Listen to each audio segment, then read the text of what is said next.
Triple binge বাংলাদেশে আগমন করে সিআইডির ফরেন্সিক, ডিএনএ ও মেডিকেল ফরেন্সিক টিম সমূহকে দুদিনব্যাপী কর্মশালার মাধ্যমে প্রশিক্ষণ প্রদান করেন। পরবর্তীতে ইউএনএসসিআর এর সহায়তায় ডাক্তার লুইস ফন্ডিব্রিগাস এর নেতৃত্বে পরিচালিত এই কার্যক্রমে মিনেসোটা প্রোটোকল অনুসরণ করা হয়েছে। কবর থেকে মোট 114টি মৃতদেহ উত্তোলন, ময়নাতদন্ত এবং ডিএনএ নমুনা সংগ্রহের মতো সংবেদনশীল কাজ অত্যন্ত সততা ও স্বচ্ছতার সাথে সম্পন্ন হয়েছে। আজ আমরা ঘোষণা করছি যে দীর্ঘ প্রতীক্ষার পর 9টি পরিবারের সংগৃহীত ডিএনএ নমুনার মাধ্যমে ইতিমধ্যে 8 জন অজ্ঞাতনামা শহীদের পরিচয় সফলভাবে সম্পন্ন করা সম্ভব। এই শনাক্তকরণের ফলে শহীদের পরিবারগুলো অন্ততপক্ষে জানতে পারছেন যে তাদের প্রিয়জনের ভাগ্যে কি ঘটেছে বা তারা ঠিক কোন স্থানে শহীদ আছে, যা তাদের জন্য এবং জাতির জন্য এক বিরাট মানসিক শান্তির কারণ।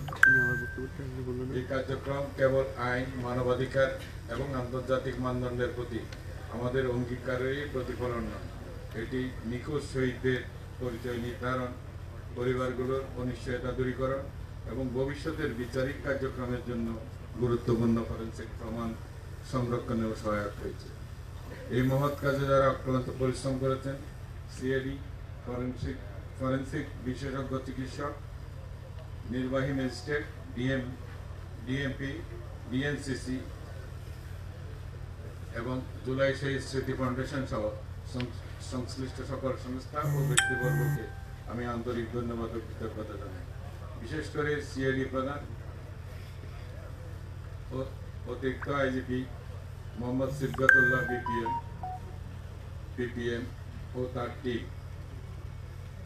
বিশেষ ধন্যবাদ জ্ঞাপন করছি। আপনাদের সম্মিলিত প্রচেষ্টা ছাড়া এই প্রচেষ্টার সাফল্য লাভ করতে সম্ভব হতো না। এক্ষেত্রে আমি একটু বলতে চাই যে আমাদের প্রধানক সাহেব, যিনি স্বরাষ্ট্র সহকারী ছিলেন, তিনি আপ্রাণ প্রচেষ্টা চালিয়েছেন এই কার্যক্রম যাতে সফল হয় এবং এটার জন্য উদ্যোগ আয়োজনের প্রাথমিক দিক থেকে উনি অনেক পরিশ্রম করেছেন। আজকে তিনি এখানে উপস্থিত নাই, কিন্তু তার এই অবদান আমি কৃতজ্ঞ চিত্তে স্মরণ করছি। যদিও এখন কিছু শহীদের পরিচয় উদ্ঘাটন বাকি রয়েছে, আমরা অঙ্গীকার করছি যে এই প্রক্রিয়া অব্যাহত থাকবে এবং সকল শহীদকে তাদের আপনজনের কাছে ফিরিয়ে দেওয়ার জন্য আমরা বদ্ধপরিকর। এই প্রক্রিয়ার মধ্য দিয়ে সিআইডি এবং সংশ্লিষ্ট সংস্থার ব্যক্তিবর্গ এক বিরাট অভিজ্ঞতা ও সক্ষমতা অর্জন করেছে। আমি প্রত্যাশা করব যে অন্যান্য পুলিশি তদন্ত এবং অনুসন্ধান প্রক্রিয়ায় এই অভিজ্ঞতা যেন কাজে লাগানো হয়।